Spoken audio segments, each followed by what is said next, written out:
All right, so the Louisiana Purchase at the time, 1803 is when we bought it, and that included this whole area that's outlined. But by 1805, the Louisiana Territory was a little different because the United States very quickly made the Port of New Orleans a territory, an official U.S. Territory that had been set up for territorial arrangement to lead towards statehood at some point, as well as Mississippi, Illinois, Michigan. These are already territories that are trying to gain their footing so that they can apply for statehood at some point. Arkansas is part of the Purchase area and largely had not yet been, explored or settled. There were people here, people who had settled here, as we've already talked about. There were Native Americans here for sure, but the territory makes some changes as we go along, and Arkansas very definitely makes changes as we continue going through. Before 1803, before the Louisiana Purchase happened, most of the people who lived in Arkansas who were not Native Americans were squatters who just kind of encroached on property, lived on it, called it their own, and kind of took it over. Or they were living on some sort of enforceable land grant that had been given to them from France or Spain. At different times, both of those countries had some sort of claim to this region. So sometimes Spain would give a land grant, sometimes France would give a land grant. And we know in talking about Arkansas Post last time that John Law was given a land grant from France to have established settlements around Arkansas Post. So land grants were a thing, but a lot of people who were settling in Arkansas were squatters before the Louisiana Purchase actually took place. So one of the things that has to happen after the Louisiana Purchase is that the country has to figure out what exactly it is we bought.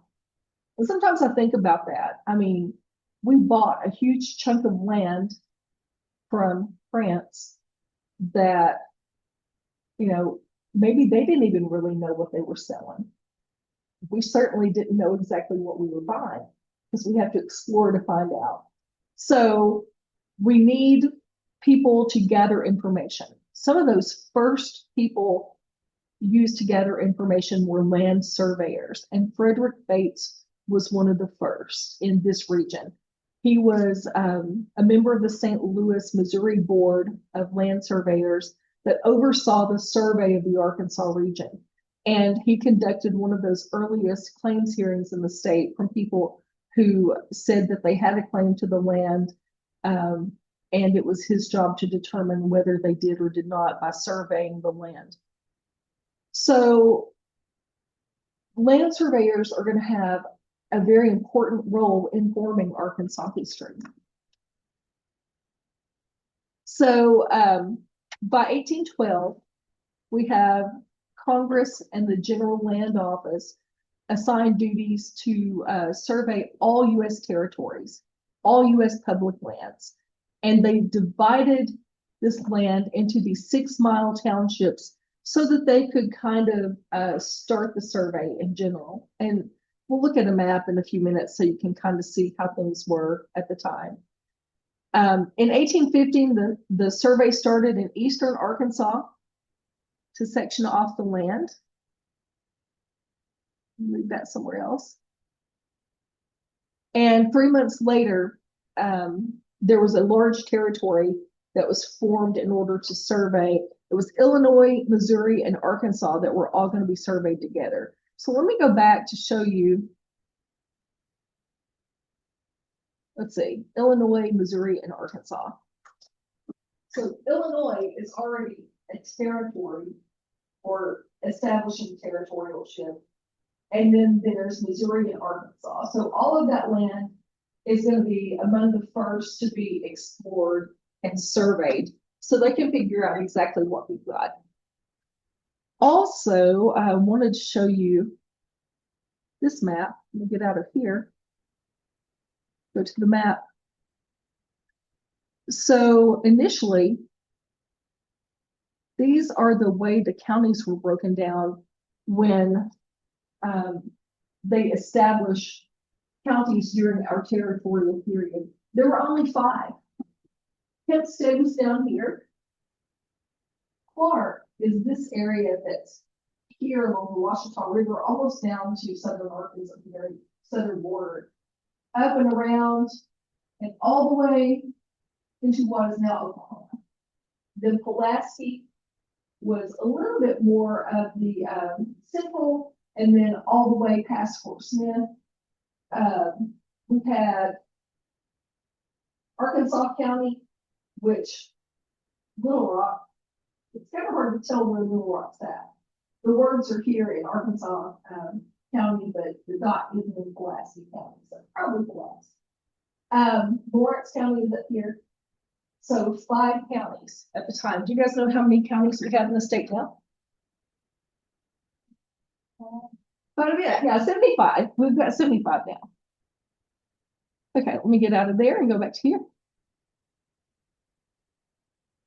One of the most important expeditions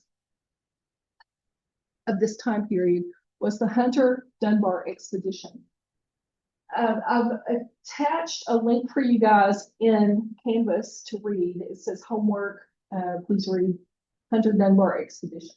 It's an encyclopedia of Arkansas article. It'll take maybe about 10 minutes to read, but it's about Hunter and Dunbar and their expedition. The important thing to know about this expedition is that they explored the Washita River, spelled that way, with us. Just spelled differently. Yeah. So Hunter and Dunbar made the voyage to kind of explore that area.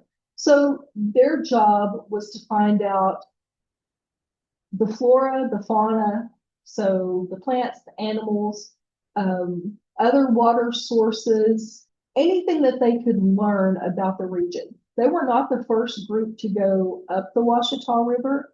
They weren't the first to explore the area, but they were the first to successfully create a map of the Washita River Valley area. So that's why they're so important.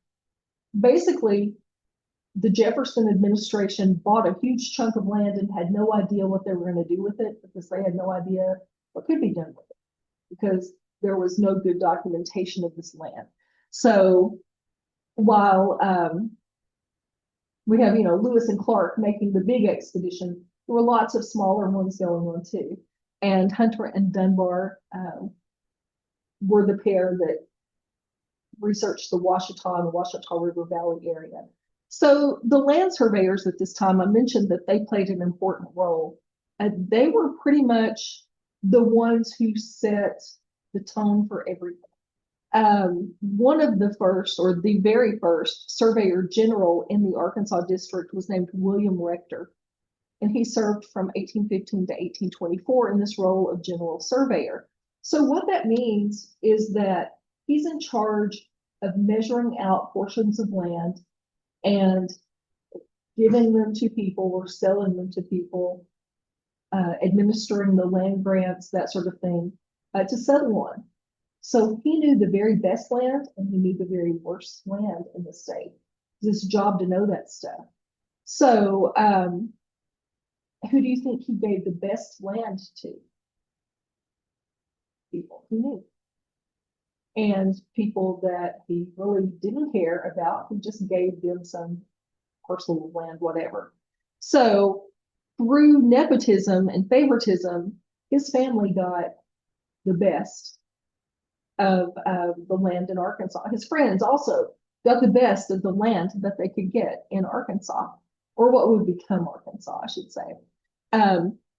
This network that started with William Rector and includes some other important names that you'll recognize as soon as I say them, like Conway, Sevier, Conway,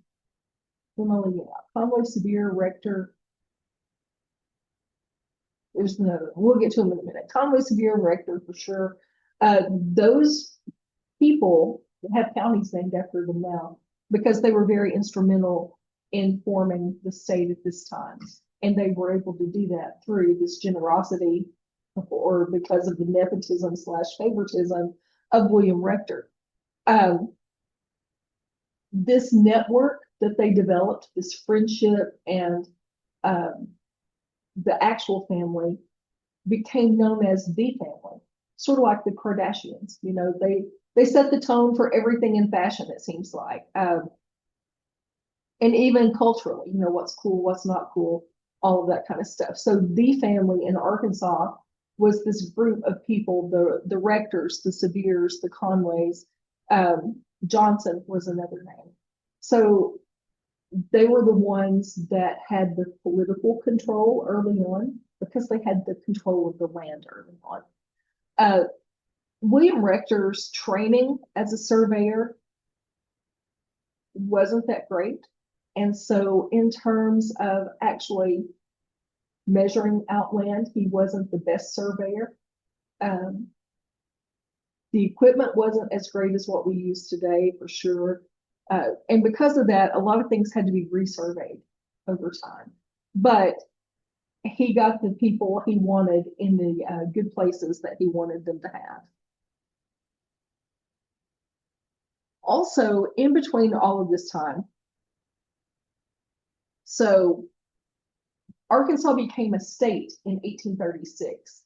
So from the beginning of 1803, when we buy the Louisiana Purchase, to 1836, there was a war in between, the War of 1812. It's between Great Britain and the United States over Great Britain's violation of some maritime rights. So it didn't really apply. There was no fighting in Arkansas, but there was fighting in U.S. around Canada too, and in the sea.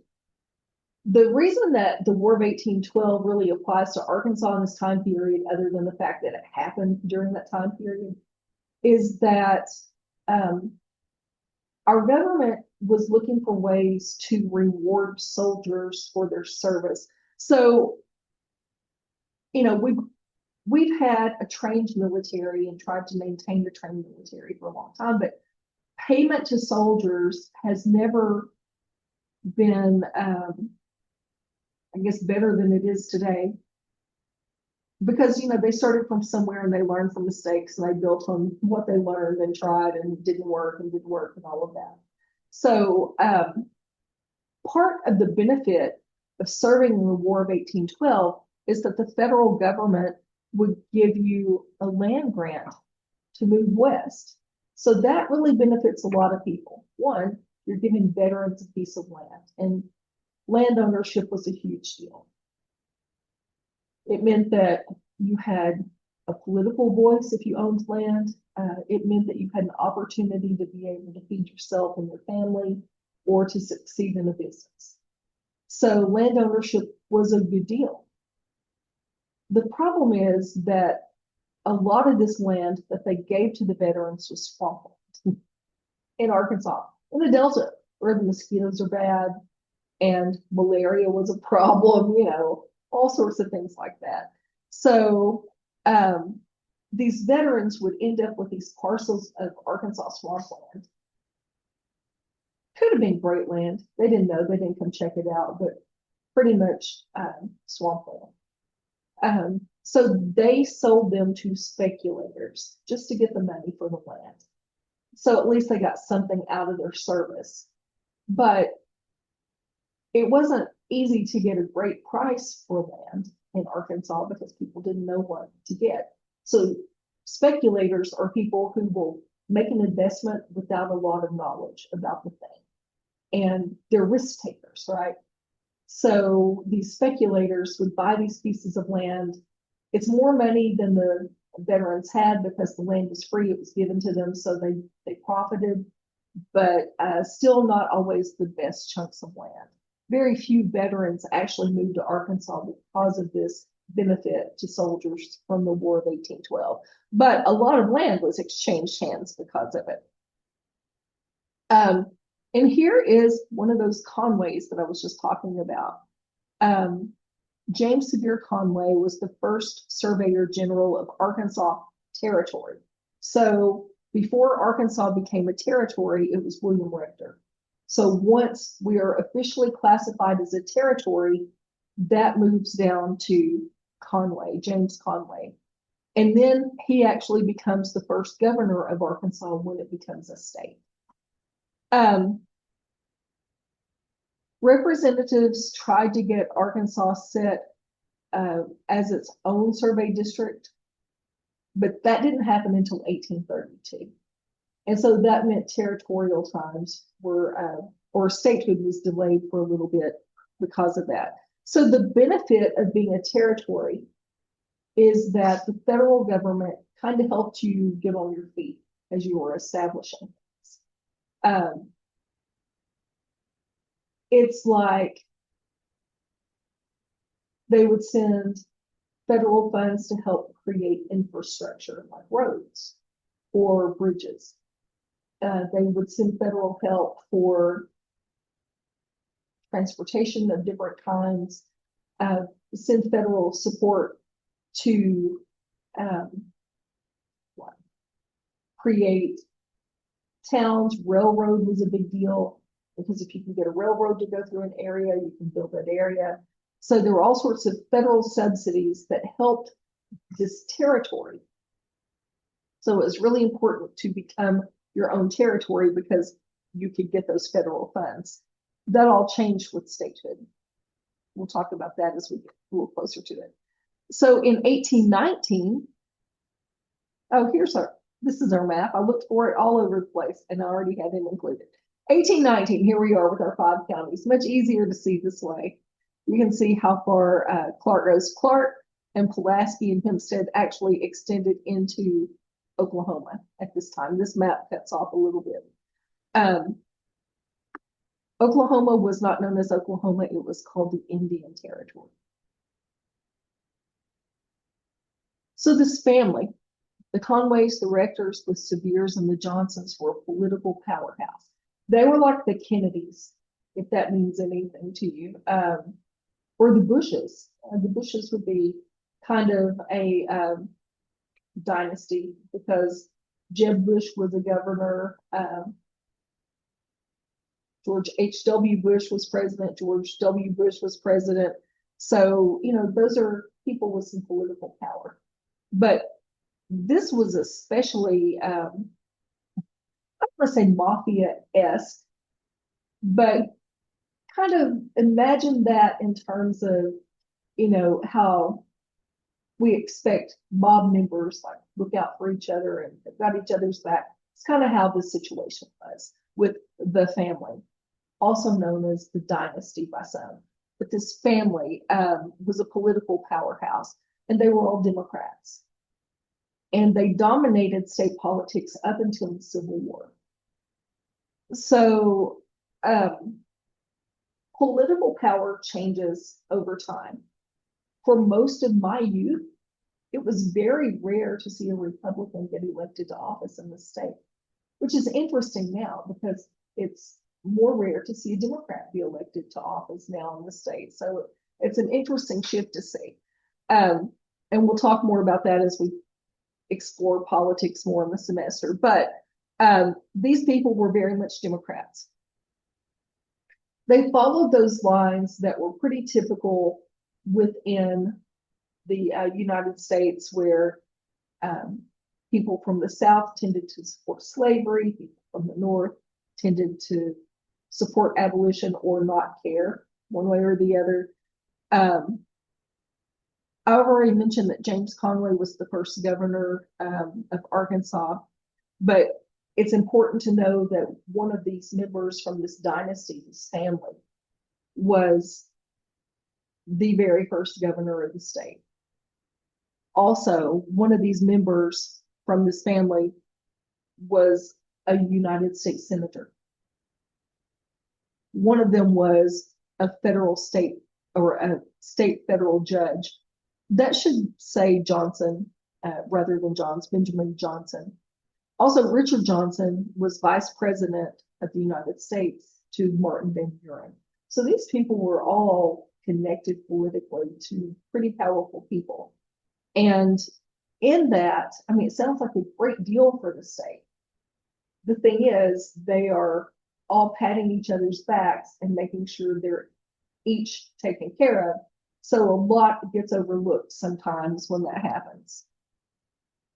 Dueling was such a big deal in our state, such a big deal. It was a code of honor. If you were challenged to a duel, you were considered high class. So it was kind of a status symbol to be challenged to a duel. It got so bad that we had to pass anti-dueling laws. So in the 1820s, we're saying no more dueling already. This is just horrible. But guess what? We continued to duel anyway because there are ways around that.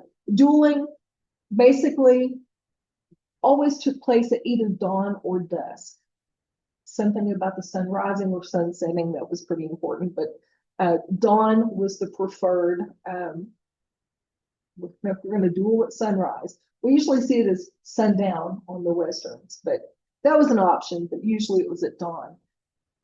After the anti-dueling laws passed, it had to happen just outside the territory. So you can't duel in the state, but you can duel just across the bordering Indian territory or in the Mississippi River. You know, can't own the river. State laws don't apply in the river, which is how casino gambling was able to happen for so long. So I did not know. I was very, very young, and some friends said, let's go to Tunica. Well, so we were going for the buffet, actually, and we went, didn't notice anything particular about this casino. We were focused pretty much on the food. A few years later, the same group of people said, let's go to Shreveport and see what it's like. In Shreveport, you could feel the floor moving.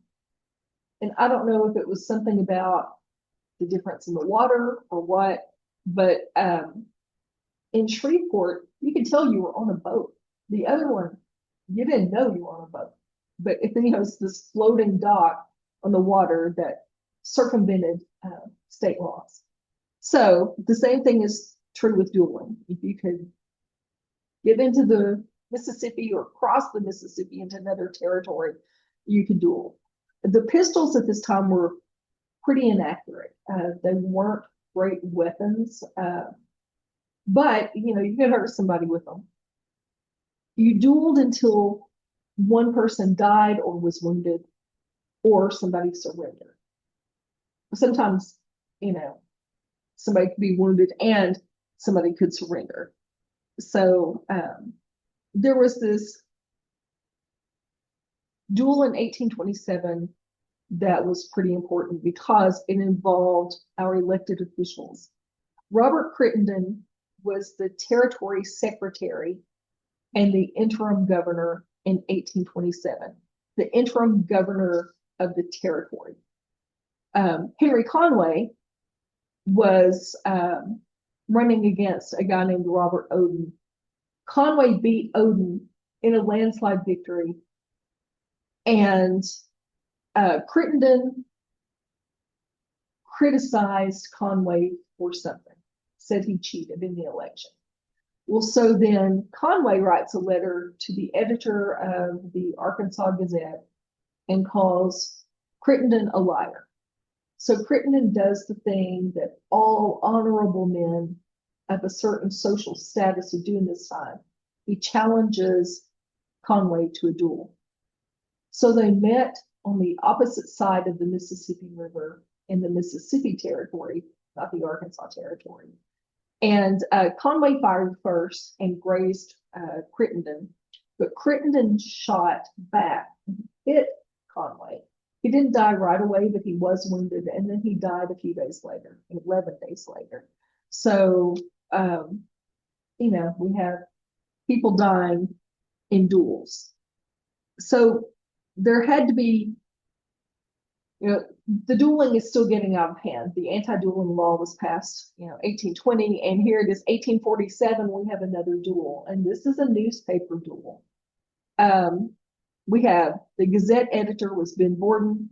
There was another newspaper called the Arkansas Banner, and Borland was its editor. And these two guys wrote editorial columns in their newspapers that attacked the other paper. Read our paper, you can't believe this one. No, read our paper, you can't believe that one. And the more salacious it got, the more papers they sold, which was the idea behind things at the time. The idea of fair and balanced journalism that we had at some point in this country really didn't start until probably the mid-70s, mid-1970s. So that's a fairly new concept. Until then, it was all pretty salacious and all about getting people to read. So these two editors were attacking each other's character in these columns that they were writing in their papers. So Borden said, I challenge you to a duel.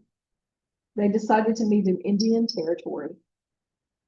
Sometimes, when you're challenged to a duel, you have to go. Otherwise, you're chicken. You won't be a chicken because then you're criticized for not being man enough to go through with the duel. So when you're challenged to a duel, sometimes you're like, well, maybe I'll shoot first, but I'll aim far away. And the other guy will know that I'm not really after him. I just really want this to pass over. And so, and sometimes, maybe they might even talk ahead of time and go, man, sorry about this, but now we got to go through it because you challenged me to a duel. And I really don't want to do this. That was less likely to happen. Usually it was more like just aiming off center to let them know you really weren't in it to win it. And you hoped that they felt the same way and would aim off side too, so they wouldn't hurt you. But we have these two guys who now have to duel, and Borden's gun went off by accident. It freaked him out a little bit because after this, the stories we have after this that came along because they became best friends after. That's how we know that he had some remorse and even challenging for this duel. But his gun accidentally went off and it shot a bullet straight through Borland. Went straight through him. So I got that backwards. Borland shot through Borden. That's why I'm always looking at the names for these because the other ones started with C's and now these start with B's. Borland shot through Borden when his gun went off accident. And so they got him to a doctor and he healed fine. And those guys were best friends after that. And so in talking about that, Borden even mentioned he's the one who issued the challenge and he regretted it, but he couldn't back out of it because, that would make him a chicken if he issued a challenge to a duel and then backed out. There was another duel set for 1847 between Albert Pike and John Roan. Albert Pike, you guys probably know that name from streets and stuff. So he was a very important politician in Arkansas as well. Their surgeons actually talked them out of the contest. They had doctors that they were going to have on standby. And so they're like, yeah, I got to do this. And so they decided they go out and drink instead. So they used the idea of, well, here we are, these upstanding individuals in this territory, and we're breaking the law by having a duel. So we don't want to do that. We're just going to go get drunk instead. So it got to the point that, even close to 1850, so by now we've got 30 years of anti-dueling laws under our belt. We're still dueling. So it's not really helping anything. It's just not happening technically in our state. They're stepping into the other territory nearby to do it. So William Woodruff is the Gazette founder. So he decides that he's going to put together some rules for dueling to give people an out, to give them an opportunity to say they have an honorable way to leave a duel challenge. And one of those is that if you were a married man, you could refuse to fight because you would, if you were killed, because dueling is fighting to the death, you would leave your wife unable to take care of herself. And that's just not very respectful at all. So that was one thing. Then you could also refuse to fight for religion. So you could say, no, sir, I decline because I am a Christian who believes that killing is wrong. It goes against the commandments. And so therefore I refuse to fight. So with that, you had options. You had at least a legitimate way out at that point. The last recorded duel we have in our state was in 1878. So Arkansas had been a state for a while at this point. It was between the land commissioner Smithy and John D. Adams. It was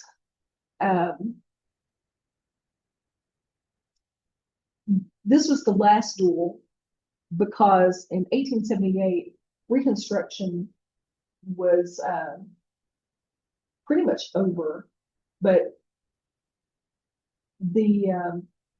we still had a lot of people across the South who were part of the Northerners who came down to take part in Reconstruction.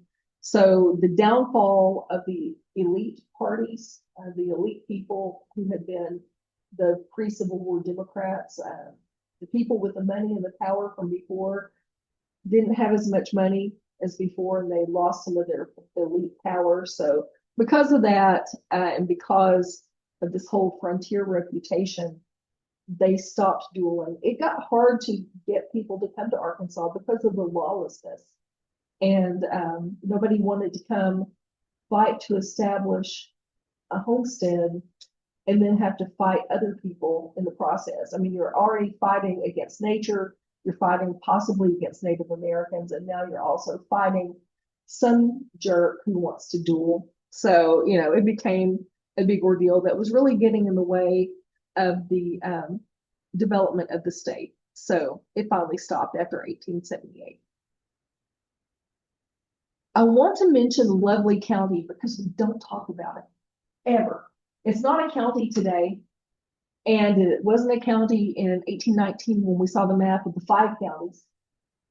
But it was this little section along in the northwestern part of the state. It was created and destroyed by treaties only. So in 1827, it was created by a treaty and it was taken out by 1828. So Lovely County only lasted for a year. We're talking about the area of the Osage, which is northwest Arkansas. And the Osage had been there for a long time. But when we get the territory and we're starting to talk as a nation about westward expansion, and we're learning what is and what isn't in this territory known as Arkansas, we need to make room for the new settlers that are going to be coming this way. And they do that by trying to remove the Native Americans. So the Osage are in that area until then. Thomas Jefferson, traded the Osage land to the Cherokee in 1809. So in getting the Cherokee to leave some of their eastern areas, the president says, we're going to give you some land. It's okay. You just gotta move. Just gotta move. Pick up your life and your culture, and you just need to move to this area in Arkansas. You're gonna love it. Some other Native Americans have lived there, and they really heart it, Oh, now they got to move the Osage because you can't have the Cherokee and the Osage. The land wouldn't support that. So they're moving the Osage, trying to move them further west, which would be into Oklahoma. So in this time period that this little county is created, they appoint a guy named William Lewis Lovely to be an agent to assist the Cherokee who are moving into that area. And they named the county for him because he was the guy there, Lovely County. So there are Osage who remained, and they're not crazy that the Cherokee are being moved in. And so Lovely finds a solution to this on his own. He petitions the government to buy the land, and nothing gets done. So he's like, I'll just do it myself. I'm going to pay the Osage for this land. And so Lovely bought the land for the Osage. And the American government was 10 kinds of mad about it, because in doing that, it set a precedent. We're going to give Native Americans money for their land. We want to do that. We want to just like keep moving them. Just want to move them somewhere else. So eventually, what ends up happening is that through another treaty, they end up pushing this little county out of the state altogether. And they push it into what later becomes Oklahoma, but they push it into Indian territory.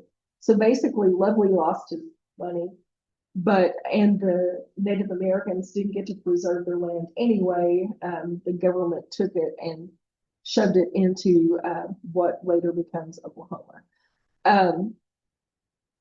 The fighting did stop, but the United States never recognized that purchase. And because of that, the idea of buying land from the Native Americans or buying land for them and paying them for the land that they were giving up just never really took hold. So by 1836, this is what our counties look like. We have more than 5. Did you see that map, Ryder? Were you here for the 5? Okay, I'll go back to it just to show you. So this was 1836. More than 1819, we just had these 5. But we have 75 today. So in 1836, here we are. And that's when Arkansas becomes a state. And we'll talk specifically about that in other lecture notes. Let's see where we are here.